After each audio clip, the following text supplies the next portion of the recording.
Hello दोस्तों, welcome back my YouTube channel. मैंने आपसे कहा था कि मैं क्वेश्चन सॉल्व करवाऊंगी, तो आज मैं आपके लिए 10 क्वेश्चन लाई हूँ। उस बेसिस पे आप लोग अपने कोई भी बुक हो आपके पास उसमें सॉल्व कर सकते हैं।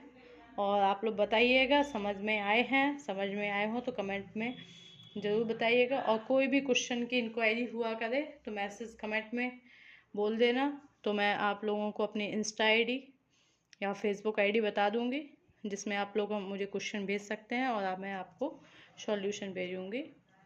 ठीक है गाइस, तो आज शुरू करते हैं क्वेश्चन नंबर फर्स्ट से। और कुछ क्वेश्चन मैंने सॉल्व कर लिए हैं, बट मैं फिर से आप लोगों को समझा दूंगी सारे क्वेश्चन। तो फर्स्ट क्वेश्चन आप लोगों को दिख रहा होगा, किसी संख्या का 11 कंप्लीट 1/9% 3,500 की इक्वल है, तो इसको कैसे सॉल्व करेंगे। अपन लोगों ने सीखा था 11 कंप्लीट 1/9 को क्या लिखते हैं। 11 कंप्लीट 1/9 परसेंटेज है, तो इसको 11 1/9 होता है।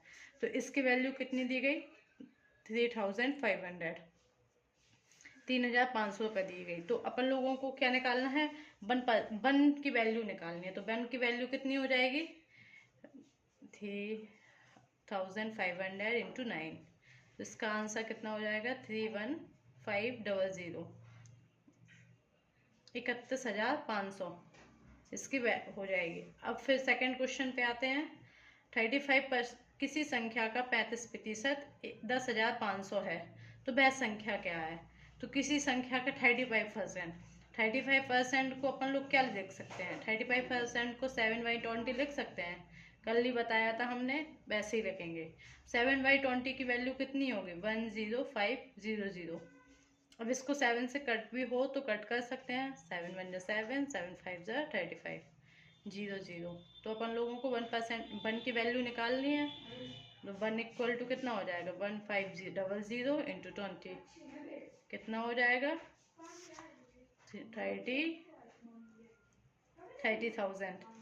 30,000 हो जाएगा इसका। अब क्वेश्चन नंबर थर्ड पे आते हैं। गाइज, आपको अगर समझ में नहीं आ रहा हो तो कमेंट में ज़रूर बताइएगा, जिससे मैं आप लोगों को और अच्छे से एक्सप्लेन करने की कोशिश कर सकती हूँ। और नहीं तो फिर आप लोगों को अगर समझ में आ रहा हो तो कमेंट में ज़रूर बताइएगा। डन।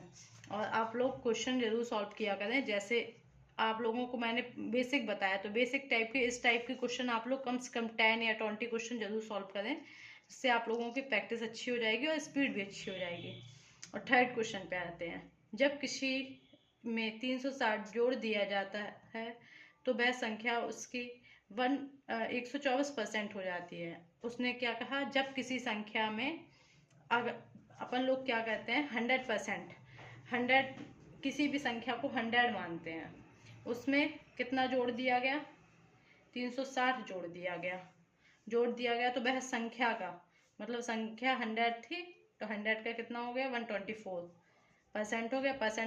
परसेंट को मैंने क्या बताया था, 1/100। परसेंट को 1/100, 124% था, तो 124/100 लिख सकते हैं, लिख दिया। संख्या अपन लोगों ने क्या मानी थी, 100। उसने कहा किसी संख्या में जब किसी में 360 जोड़ दिया जाए तो वह संख्या अपनी 124% हो जाती। तो अपन लोगों ने संख्या को 100 माना था, ठीक है। और 360 जोड़ा इसने तो जोड़ दिया। उसने क्या कहा, संख्या का 124 हो गया, तो संख्या 100 थी तो उसका 124 निकाल कर दिया। 100 इसको x मान लेंगे, 100x मान लेंगे, ठीक है। तो 100x plus 360 equal to 124x हो जाएगा। अब इस 100x को उस साइड ले जाएंगे तो क्या हो जाएगा, 24x इक्वल टू 360, 12 दूनी 24, 12 थी 36, 2 15। अब x की वैल्यू कितनी है, 15। संख्या कितनी मानी थी, 100 मानी थी। तो संख्या की वैल्यू, संख्या याद करनी, तो संख्या कितनी हो जाएगी, 1500। संख्या 1500 हो जाएगी, ये था। अब क्वेश्चन नंबर फोर्थ। जब किसी संख्या का 26.66% 2400 है, तो संख्या ज्ञात करो। अब इसको देखो ऐसे लगाएंगे, किसी संख्या का 26 सही इतना दिया गया, तो इसको कैसे सॉल्व करेंगे आप लोग देख सकते हैं। मैं आपको बताती हूँ। किसी संख्या का 26, एक मिनट गाइस, हाँ आप लोगों को दिख रहा होगा, अगर नहीं दिख रहा हो तो बता देना, वैसे दिख तो रहा ही होगा। एक मिनट, हाँ अब दिख रहा होगा आप लोगों को। क्वेश्चन नंबर 4 सॉल्व करते हैं। क्या है? 26.66% को क्या कहा? 2400 कहा है। तो इसको अपन लोगों ने सीखा था परसेंटेज हटाना तो सीखा ही था। तो परसेंटेज हटाएंगे तो क्या हो जाएगा? इंटू 100 होगा, इंटू बेटा गाइस 1।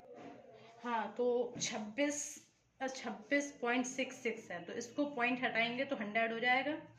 100 हो जाएगा तो अपन लोग इसको क्या लिख सकते हैं? 26 कंप्लीट 66/100 लिख सकते हैं।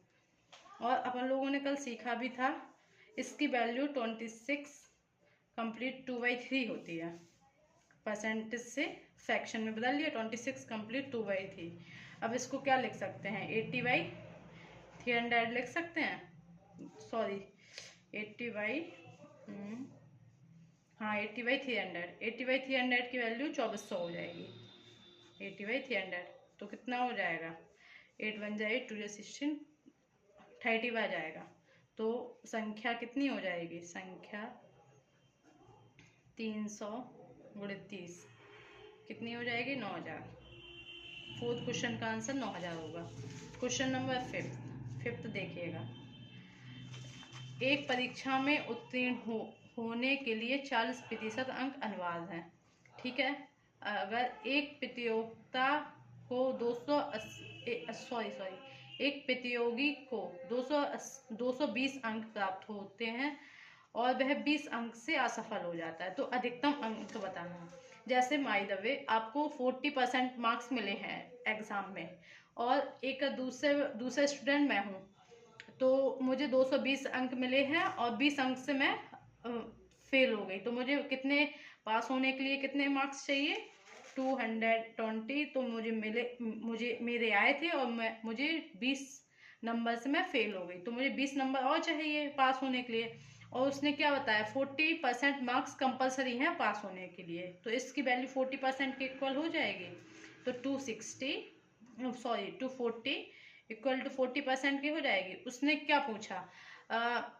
वो अधिकतम मार्क्स था। अब उन लोगों का टोटल 100% होता है, तो 40% की वैल्यू दी गई है अपन को 240, तो 100% की वैल्यू निकाल सकते हैं। कैसे? तो सबसे पहले 40% इक्वल टू 240, तो 1% इक्वल टू कितना हो जाएगा? 240/40 हाँ इतना हो जाएगा। अब निकालना कितना है? 100%। 100% की वैल्यू कितनी हो जाएगी? 4 5 4 6 100% है तो इंटू 100, तो कितना हो जाएगा? 600 हो जाएगा। यही इसका आंसर है। क्वेश्चन नंबर 5 हो गया। क्वेश्चन नंबर 6 देखते हैं। उसने क्या कहा? किसी प्रतियोगी को एक परीक्षा में 20% अंक प्राप्त हुए, ओके, और वह 30 अंक से असफल हो गया, ओके, लेकिन दूसरे प्रतियोगी को 82 सॉरी एक मिनट आई विल चेक 42 अंक, हाँ 32 है, सॉरी इधर पे 32 है, हाँ, लेकिन दूसरे प्रतियोगी को 32% अंक प्राप्त हुए, 42 अंक अधिक प्राप्त हो गए। तो इसमें देखो, जैसे आपको मिले हैं 20% मार्क्स, तो आप हो गए फर्स्ट पर्सन, इधर मान लो सेकंड पर्सन। फर्स्ट पर्सन को मिले 20%, तो वो कितने अंक से फेल हुआ? 30 से। तो उसे कितने 30 मार्क्स और चाहिए जब वो पास हो सके। और सेकंड कैंडिडेट को क्या हुआ? 32% मार्क्स मिले और वो कितने अंक अधिक थे? 42 मार्क्स ज्यादा थे उसके पास। तो ये दोनों के अंक बराबर होंगे। कब होंगे बराबर? क्योंकि जितने अंक इसको चाहिए और जितने अंक इसके पास ज्यादा हैं, वो तो पासिंग मार्क्स ही से तो निकाल रहा है। जैसे पासिंग मार्क्स मान सकते हैं अपन लोग 30% है और 30% पासिंग मार्क्स है, और उसने 32 कमा लिए, 32 मंगा लिए, तो ज्यादा ही तो मंगा लिए पासिंग मार्क्स, इसने कम मंगाए, तो इन दोनों की वैल्यू इक्वल कर देंगे। अब जो परसेंट है, अब यहाँ पे कुछ इक्वेशन को सॉल्व करते हैं। 20% प्लस 30 इक्वल टू 32% माइनस 42। 42 को इस साइड ले आएंगे क्योंकि माइनस में है, तो कितना हो जाएगा 42 प्लस 30 इक्वल टू 32% माइनस के 20%, कितना हो जाएगा 12%। इसकी वैल्यू 72, 12 6 72। अब 1% की वैल्यू 6 आई, तो 100% की वैल्यू कितनी आ जाएगी, 100% की वैल्यू आ जाएगी 600। अब उसने अपन से पूछा क्या है, तो उत्तीर्ण होने के लिए कितने परसेंट मार्क्स चाहिए।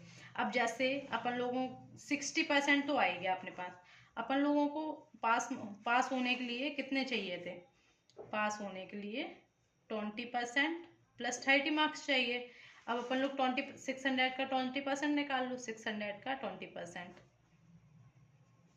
सॉरी अपन लोगों को प्रतिशत निकालना है, सॉरी अपन लोगों को परसेंटेज ही बताना होगा, परसेंटेज बताना है। तो परसेंटेज कैसे निकालेंगे, 30 मार्क्स को कितने परसेंट लिखेंगे।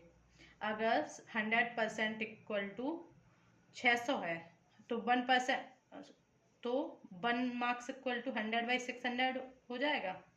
1 मार्क्स इक्वल टू, अब उसने कितने मार्क्स पूछा है, 30 मार्क्स पूछा है, इंटू 30 320, तो ये कितनी हो जाएगी 5% हो जाएगी। 30 की वैल्यू 5% के इक्वल हो जाएगी। अब यहाँ 20 तो है ही, और 30 की वैल्यू कितनी 5%, तो टोटल हो गया 25%। अगर वो पूछता कितने मार्क्स चाहिए, तो मार्क्स कैसे निकालें, यहाँ पे देख सकते हैं 20% की वैल्यू निकाल लेते, 600 इंटू 20/100 कितना हो जाएगा 120। 120 मार्क्स तो उसने अपने पास मतलब जो पेपर दिया था उसको मिले हुए थे, और 30 मार्क्स से वो फेल हो जाता तो 30 और जोड़ देंगे, तो ये पासिंग मार्क्स हो जाएंगे। मार्क्स कितने हो जाएंगे 150, पासिंग मार्क्स 150 हो जाएंगे, और पासिंग परसेंट 25%। ये अपना 6 वाले का आंसर हो जाएगा। अब 7th वाला देखो, 7th क्वेश्चन, दो विद्यार्थी एक परीक्षा में शामिल होते हैं।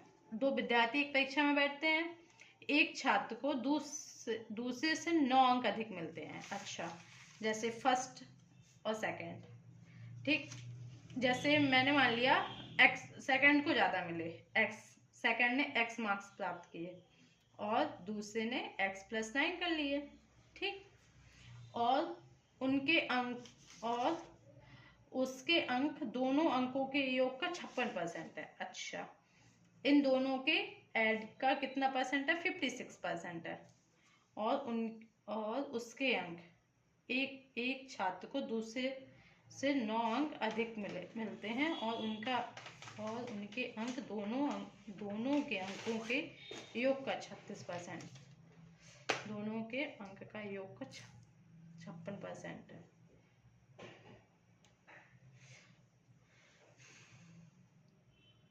हाँ, उसने ये नहीं कहा, जैसे देखो एक को x मिले, दूसरे को x+9 मिले, ठीक है, अगर हाँ, और a+b मतलब 1 प्लस सेकेंड के कितने होते टोटल मार्क्स 100% होंगे, और इसको कितने 56 मिले दोनों के योग के।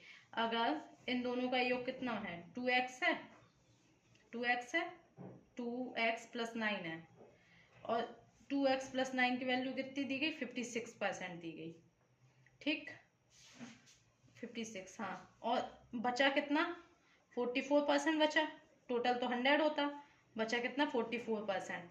अब 44 और 56 का अंतर कितना होगा 12 होगा, 12%, 12% ही तो जो 9 के बराबर होगा। नहीं आया समझ में, देखो मैं ऐसे समझाऊँ, x 1+2 की वैल्यू 100, ठीक, 1+2 की वैल्यू 100, और सेकंड की वैल्यू x, और फर्स्ट की वैल्यू x+9। अब इन दोनों के बीच अपन लोगों को 56% तो मिला ही है, 56% तो उनके योग है 56%, और 100 में से 56 घटाएंगे तो 44, इन दोनों के बीच के अंतर 12 है, और अंतर इन दोनों के बीच के कितना हुआ 9। अब अपन लोगों को कितना निकालना 100% की वैल्यू निकाल सकते हैं। अब 1% इक्वल टू 9/12, तो 100% इक्वल टू 9/12 इंटू 100, 3 3 9, 3 4 12, 25, 75 मार्क्स अधिकतम थे उसमें। कोई भी एग्जाम में बैठा था तो उसके हाईएस्ट मार्क्स 75, टोटल जो मार्क्स होते ना उसके 75 थे। अच्छा, क्वेश्चन नंबर 8 पे आते हैं। एक परीक्षा में 3 विषय हैं, मतलब 3 सब्जेक्ट हैं एक एग्जाम में, और प्रत्येक के अधिकतम अंक 100 है। मोस्टली सभी पेपरों के हाईएस्ट मार्क्स 100 ही होते हैं। एक छात्र को पहले विषय में 55। अच्छा, फर्स्ट सब्जेक्ट में कितने प्राप्त हुए? 55। सेकंड सब्जेक्ट में उसे कितने हुए? सेकंड सब्जेक्ट में 75%। और total first plus second plus third उसको 70% प्राप्त हुए। तो अपन लोगों को थर्ड सब्जेक्ट में प्राप्त अंक निकालने, कितने परसेंट उसे मिले हैं। ठीक है, तो कैसे निकालेंगे? तीनों के 70 हैं, तीनों के 70% है, तो अपन लोगों को निकालना पड़ेगा। जैसे मानते हैं इसके मार्क्स कितने हो जाएंगे? 55, इसके 75, और तीनों के 70 है, तो तीनों के कितने टोटल हो जाएंगे? 300 हो जाएगा। 300 का 70% कितना हो जाएगा? 7 3 21। 210 मार्क्स तीनों, उसको कितने चाहिए? 210 मार्क्स चाहिए पास होने के लिए। 210 मार्क्स चाहिए, और मिले कितने हैं अभी अपन लोगों को दो सब्जेक्ट में? 75 और 55। तो ऐड करेंगे, कितना हो जाएगा? 80 और 50, 130 मार्क्स उसने ऑलरेडी प्राप्त कर लिए दो सब्जेक्ट में। उसको थर्ड सब्जेक्ट में ही तो ज्ञात करने कितने मार्क्स मिल जाएंगे तो परसेंटेज निकाल लेंगे। अच्छा, तो कितने मार्क्स उसको चाहिए? 210 माइनस 130 कितना हो जाएगा? 80 हो जाएगा। 80, हाँ 80 हो जाएगा। 80 मार्क्स उसे चाहिए, तो 80 मार्क्स हैं, और 1% इक्वल टू 1 हुआ, क्योंकि उसने क्या कहा? 100 मार्क्स अधिकतम है। तो 100 मार्क्स परसेंटेज से अपन लोगों ने कन्वर्ट करना सीखा था, फ्रैक्शन कन्वर्ट इनटू परसेंटेज। अब जैसे 100 marks equal to 100%, 1 marks equal to 1%, तो 80 मार्क्स इक्वल टू 80%। तो थर्ड वाले को 80% मार्क्स चाहिए। आप लोग अभी देख सकते हैं, ये क्वेश्चन नंबर 5 है, 6 है, 7 है, ये 8 है, क्वेश्चन नंबर 8। और आप लोग इसको स्क्रीनशॉट ले लें, इसमें सारे क्वेश्चन सॉल्व है। आप लोग ट्राई जरूर कीजिएगा 4 से लेके 8 तक। अब क्वेश्चन नंबर मैं 9 कराती हूँ, और 10। मैंने ऑनली आज 10 ही क्वेश्चन लिए हैं, क्योंकि अभी आप लोग प्रैक्टिस कीजिए, और जो भी क्वेश्चन ना आए तो जरूर बताइएगा मैसेज में। Question number 9। तो गाइज आज के लिए बस इतना ही रखते हैं। आप लोग देख सकते हैं सारे क्वेश्चन आप लोगों को अच्छे से दिख रहे होंगे। और देखो, आप क्वेश्चन नंबर 1 से लेके 8 तक क्वेश्चन देख सकते हैं, और 1 से लेके इसमें सॉल्यूशन भी है 3 तक, और 4 से सॉल्यूशन इसमें है। और जिसको गाइज समझ में ना आए तो कमेंट में ज़रूर बताना कि समझ में नहीं आ रहा है, तो मैं आप लोगों को और अच्छे से एक्सप्लेन करूँगी। क्वेश्चन नंबर 4, 5, 6, 7 और 8। Okay guys, bye bye. Like share and subscribe जरूर किया करें, जिससे हमें भी मोटिवेशन मिलता है बनाने के लिए। Okay guys, bye bye.